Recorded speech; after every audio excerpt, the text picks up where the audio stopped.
Good morning বন্ধুরা, কেমন আছেন সবাই? সাহা সেশন ফ্যামিলির নতুন আরও একটি ব্লগে আমি আপনাদের সবাইকে স্বাগত জানাই।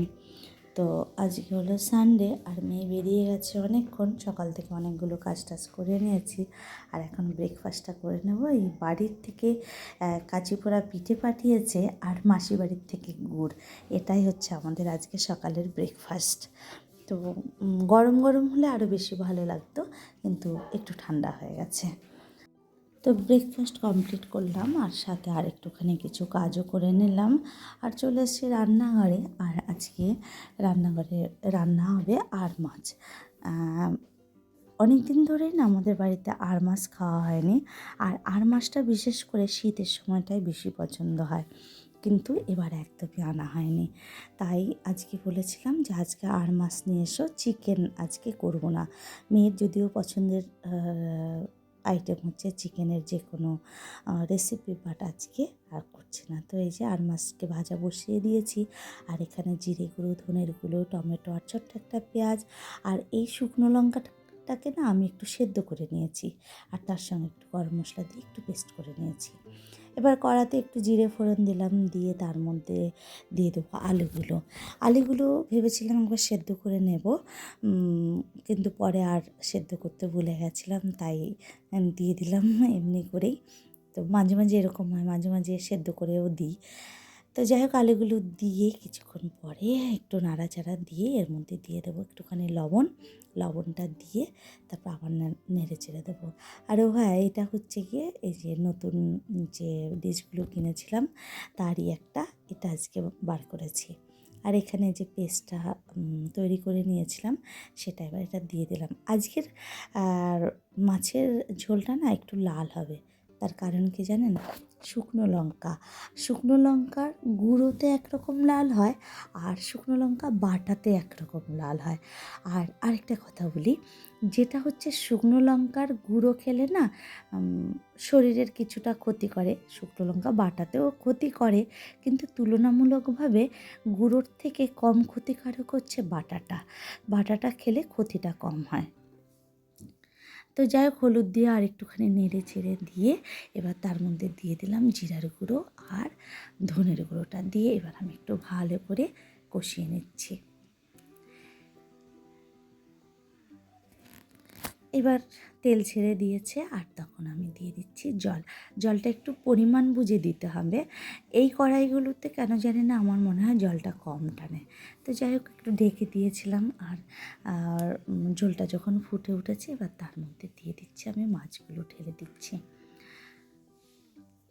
মাছটা জাস্ট একটু নর্মাল ভাজা করেছি, কড়া করে ভাজিনি, মানে ডিপ ফ্রাই যেটাকে করে সেটা করা হয়নি আর কি, নর্মালি ভেজে নিয়েছি। এবার এর মধ্যে ঢেলে দেওয়া হয়ে গেছে, এখন নেড়ে চেড়ে দিয়ে এবার আরেকটুখানি ঢাকা দিয়ে দেবো। আর এই যে আমার এখন হয়ে গেছে, মিনিট 5 পরেই কিন্তু ঢাকাটা খুলে দিয়েছি আর হয়ে গেছে আমার আর মাছের ঝোল। তো চলুন, রান্নাবান্না কমপ্লিট আর এখানে করে নিয়েছি আর মাছের মাথা দিয়ে কুমড়োর ঘন্ট, আর এটা হচ্ছে ব্রাহ্মী শাক আর আলু দিয়ে ভাজা, আর কালকের একটু উচ্ছে সিদ্ধ ছিল সেটা আমার জন্য আমি নিয়ে নিয়েছি। এবার আমরা খাবার এখানে চলে এসেছি, আর ওই যে আর মাছটা তো রান্নাই করলাম বললামই। তা চলুন আজকে আমরা খাবারটা খেয়ে নিচ্ছি, নিয়ে একেবারে দেখা করবো আপনাদের সঙ্গে সন্ধেবেলায়।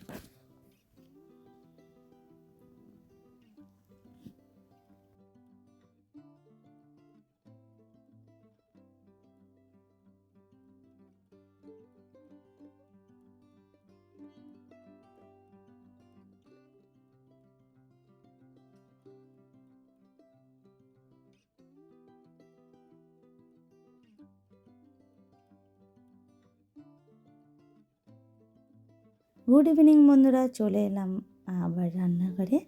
এখন বানাবো একটুখানি সন্ধ্যের স্ন্যাক্স। তো ফুলকপির পকোড়া ভাজবো।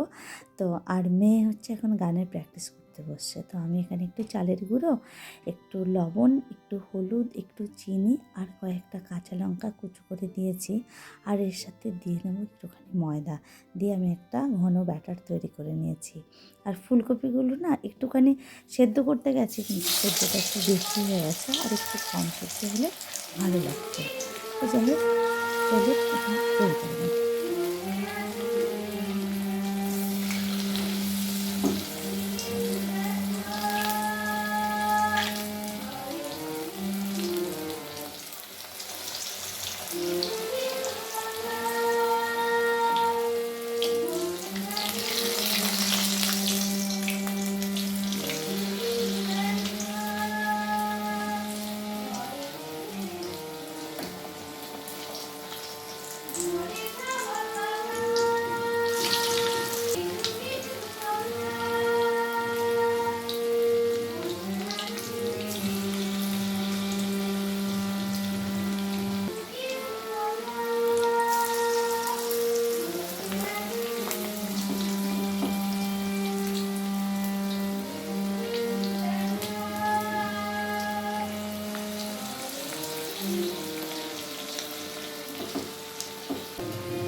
এরকম সুন্দর করে মোটামুটি লাল লাল করে ভেজে নিয়েছি ফুলকপির পকোড়া।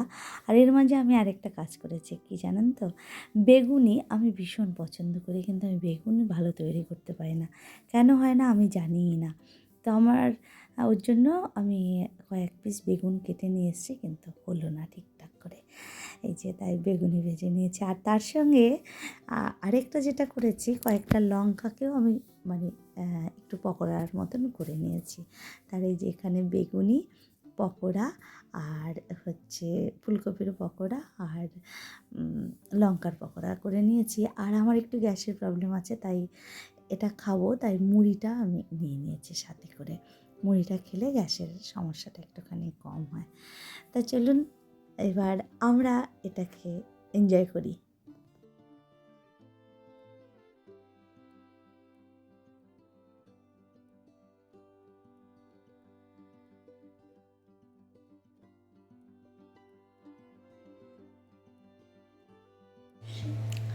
তো আমাদের খাওয়া দাওয়া কমপ্লিট হয়ে গেছে।